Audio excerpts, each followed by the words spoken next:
Hello, this is the first Faodail Creation designed quilt. I am so happy with it and I hope you like it too. Leave me a comment in the description box down below and click a like, and also all the details on how to get this pattern is in that description box down below also. This is my YouTube channel with over 500 videos now, and there is everything on here from using your Cricut Maker for sewing to baby lock soprano tutorials. There are so many YouTube tutorials on here for you to enjoy. This is my first design that I'm very proud of. If you look in the description box down below, you will find out where you can get these instructions. First of all, I am going to be working with A, B and C, and I want to take out that really harsh center line, so I'm going to take everything over to the iron and press this out. The first things we're going to sew is the A and the B section. You're going to take the A strip and put it right sides together. So if you've got a pattern, it's going to be right sides together, and you're going to sew. So you're going to sew this strip to this strip, and then you'll sew this strip to these other two strips. This is my baby lock soprano. I'm not paid nor sponsored to create this video. What I am going to do is put my stitch onto stitch 30, which is a piecing stitch, and it takes my 1/4 of an inch from the center line when I have my 1/4 of an inch foot with guide on. If you don't have this foot, you can use stitch 29 or 31. I have bobbin thread in my bobbin and also a poly white in the top of my thread and a 9014 microtex needle. So go ahead and just line that up. Like I said, just make sure it's stitching 1/4 of an inch, and off you go.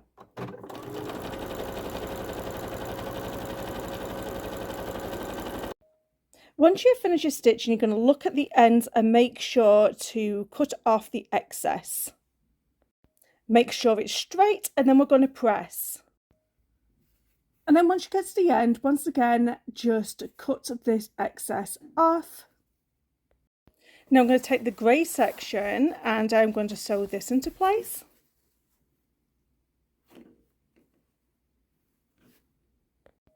Then after the grey, we're going to once again start with the white, which is the A unit, and sew that to the other side of the C. Now follow along with the diagram, rotating the last strips that we have left. Don't forget to trim off the excess and press as you go.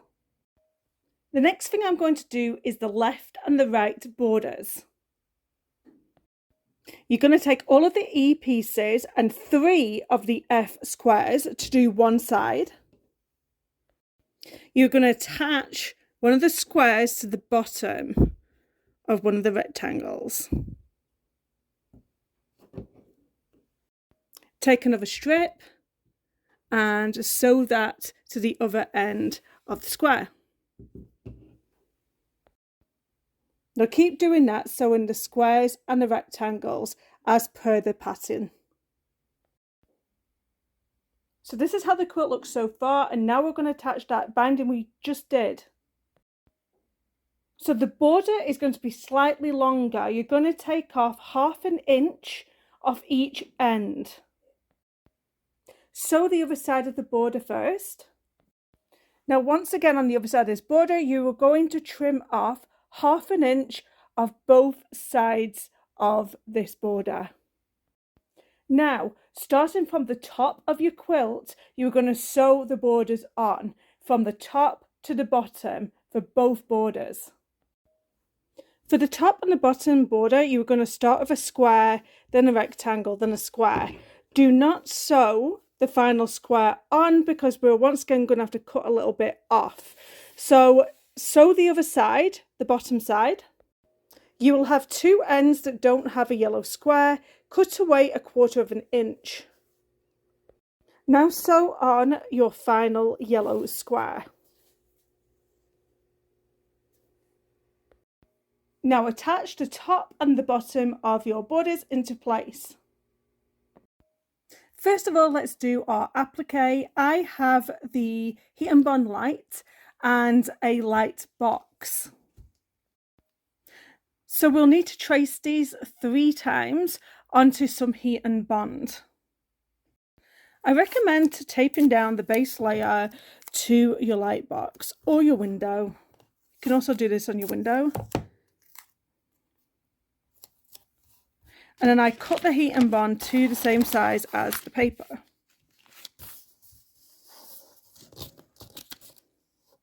You can stick that down as well, just in case you're worried that you may move it.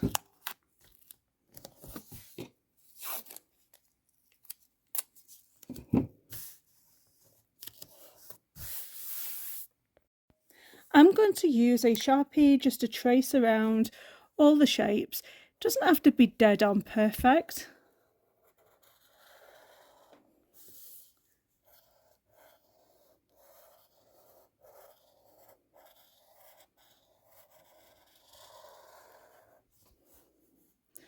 Go around every single shape here.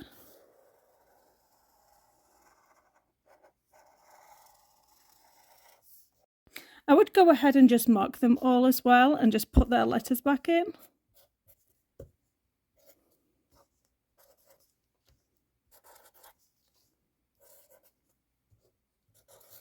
And then do this another 2 times. So we now have our 3 Heat and Bond copies. Taking your paper scissors, you are not going to cut on the line just yet. You're going to cut around all these sections, leaving a nice space. Now, any of these leftover bits of Heat and Bond that you haven't used, I recommend that you bag them up into a Ziploc bag or a nice plastic container, and you can obviously use these again, because as you can see, we end up with some quite small applique sections that they will come in handy for.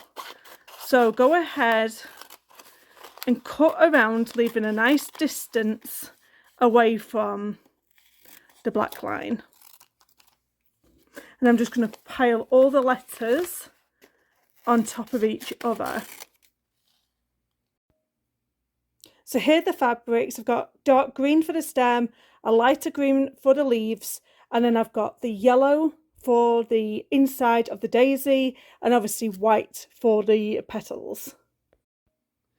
What you're going to notice about applique also is whatever you have done is going to be flipped on reverse. So these daisies are going to be pointing a different way from what is originally shown in the diagram. If you want them to point the same way, then you would have to take the drawing from behind. So you'd have to flip over the whole sheet and then trace over the design. I will have to take this over to the iron and press it first. But what we're going to do is we're going to start attaching our Heat and Bond to the fabric, and I want to be close to the edge so I'm not wasting any of my fabric, and then you can press it down to the fabric, and I'm going to go ahead and do that with all of these pieces. You're not going to cut anything just yet, and I think I'm going to be able to get everything in just at this bottom here. So then I will just cut these away from the main part of my fabric, and then I'll put them to one side and work on adhering all the others to the fabric. So make sure you read the instructions on how long you have to apply the heat to all of these. So now you can take your sections and your scissors, and this is when you can start going around the black line. So you're going to do that for all your pieces.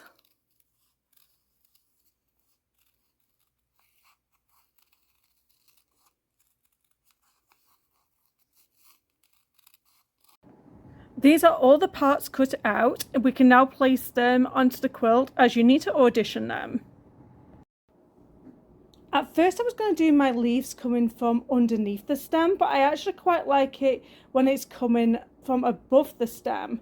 So first of all, I am going to attach all of my stems to the quilt.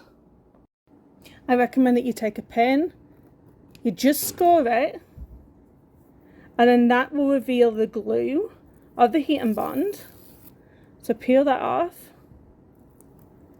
And then you should be able to place it down onto the quilt and attach it with a pin so it doesn't lose its place. I think this one might be a bit to the right. I might have to just adjust that one. But once you're happy, take it to your ironing board and press. Now that the applique is all stuck down, we are now going to do the batting and the backing part. You will place your backing fabric face down to the floor, your batting will be on top of that, and then your quilt top. As you can see, I have at least 2 inches over what my actual top is, and you need that. Just for the ease of getting this quilt top done, I'm just going to do a series of straight lines, which are I'm going to butt my foot right up to this seam and just go straight down these jelly roll strips. And then I'm going to go ahead and grip it into place with some quilter's safety pins. As you can see, it looks absolutely perfect. Please don't stress about the quilting part of a quilt. It doesn't have to look fancy all the time. You can just do straight lines if you're not very confident with your quilting. So the next thing I'm going to do is cut away the excess around my quilt, and I'm going to hold on to them because they're going to be part of my binding when I'm binding this quilt.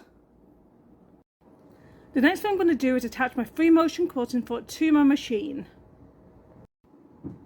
I've dropped my feed dogs and I'm just going to stitch over the daisy and the stem and the leaf with some thread.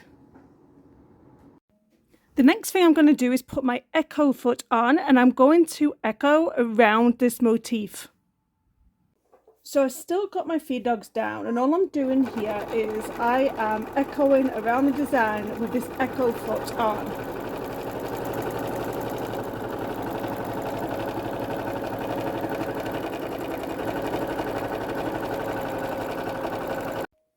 Oh, that really does look good, that echo around all them daisies. Now let's get the binding done. When it comes to adding 2 binding strips together, this is how you do it. You can have one going from left to right and one going up and down, and they're going to be matched right sides together. You find the corner of the one underneath, which is about here, and the top of this corner here, and you're going to draw a diagonal line, and then you will take this over to your sewing machine, sew this across, and then when it's stitched into place, it will fold over nicely and it will have a bias. Once you have joined them, you are going to cut away the excess bulk. Then you're going to take your iron and fold in half like so, making sure you're folding over the seam. You're going to leave about 9 inches to 10 inches. Let's just say you're going to leave 10 inches of excess, and you're going to start sewing. And I'll tell you how to do the corners when I get there. You're going to sew all the way to the end of the quilt, and then you are going to place this up. And then you're going to fold it back on itself. Now, there's a bit of a crease here from where this overlaps, and you don't want to sew over it. So you're going to start a little bit down from this crease here, and you're going to continue sewing. I've done so many videos on quilt binding, so please consider looking at some of my playlists on quilt binding. Once you've sewed that corner, you go all the way to the bottom, and like before, you're going to flip it up and then fold it back on itself so it looks like that, and sew all the way down. Okay, I have left a 19-inch gap from these 2 ends. First of all, we're going to find the center of the quilt. So you're going to fold it over and find the center. which is there, and you're going to get a wonder clip or a pin, and you're going to pin that. Take the right hand side of the binding and you're going to cut it more or less that half way. So take the clip out. I highly recommend that you get this. I'm not paid nor sponsored to create this video.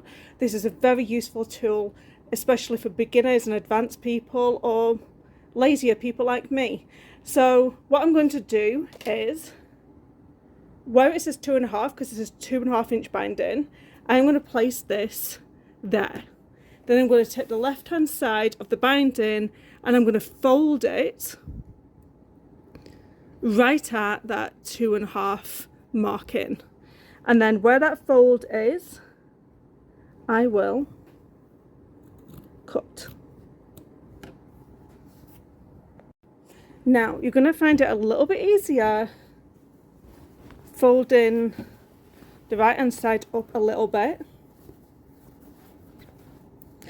So you're going to have, I'm going to call this the right side where the crease is, the right side of the fabric, and you're going to open this one up here, and you're going to have the two creases matching each other like so, and you're going to clip into place. You're going to make it go pointed up like this. So this is the right side of the fabric and underneath is the left hand side of the fabric, and it's going to be pointed up. So basically you want to match, so this has a diagonal line on it here. I'm going to have to take the clips out a second. So you've got this corner here and there's this corner here. Try not to move them out of place. And you can use this as well. Get the diagonal line going across and making sure that the corners are in line, and then just marking that across. And then hold them down and put the clips back in. Take over to the sewing machine and sew that line into place. Then you can take the clips out and trim this excess off. Then you open your quilt out and it's going to be absolutely perfect for you to go back down and to sew this into place. Now you're going to flip this binding over to the back of the quilt. I hope you've enjoyed this tutorial. Don't forget to subscribe, like and comment down below. Please comment. It helps with the algorithm when you do that. And thank you so much for watching. See you in the next one.